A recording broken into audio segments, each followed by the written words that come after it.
Bedford Falls has George Bailey. Wykoff, Minnesota had Ed Kruger.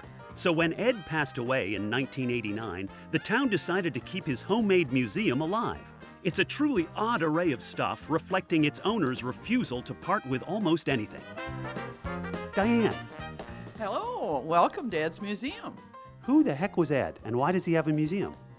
Ed was a Wykoff person. He lived here all of his life, and he had this store. He always kept all the records of Wykoff. He was also the treasurer of our town. He worked as a volunteer fireman. He showed movies in the 40s and 50s. And apparently he threw nothing away. Oh, no. No, he didn't. He didn't even bury his cat. The cat's downstairs in a box. Stuffed? No, it's just in a box. This is Sammy. He lived 15 years, and Ed was just attached to this cat. So he put him in this box, and it doesn't smell bad. I don't know why. Everything is pretty much how he left it. He has a collection of old phones and old everything. Cigar boxes. Yep. He loved movie stars and mostly women.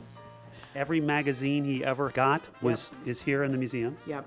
Downstairs we have piles of the whole collection, and this is a player piano. And here's all his piano player rolls right here. Over 400 piano rolls, yeah.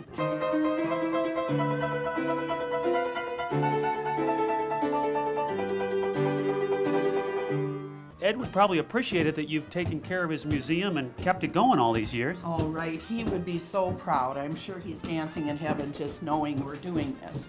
Is this the way it all looked when he died and you guys took over?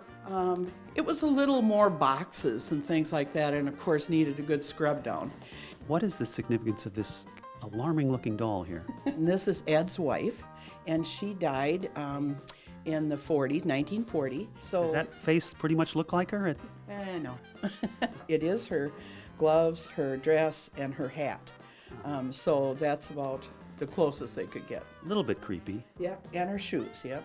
This is Ed's bedroom and Lydia's, and the original furniture also is in here. The original long underwear. Yeah, he always wore long underwear. The toy room, it's all Ed's original toys of his sons. Ed Kruger's son, by the way, was named Freddie. Yeah, that's right. And he Freddie Kruger. Yeah. The basement, yes, this was kind of redone, the walls and stuff. Paint charts and books. Yeah. Greeting cards. So if we opened these boxes, we would see every greeting card that Ed ever... Right.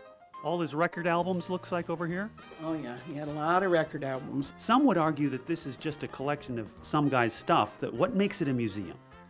Well, it's Wykoff stuff, because everything that involved Ed was Wykoff. I mean, it's a history of the town in a way. Oh, for sure. Diane, this case holds some interesting items, including Ed's gallstones. Again, he never threw anything away.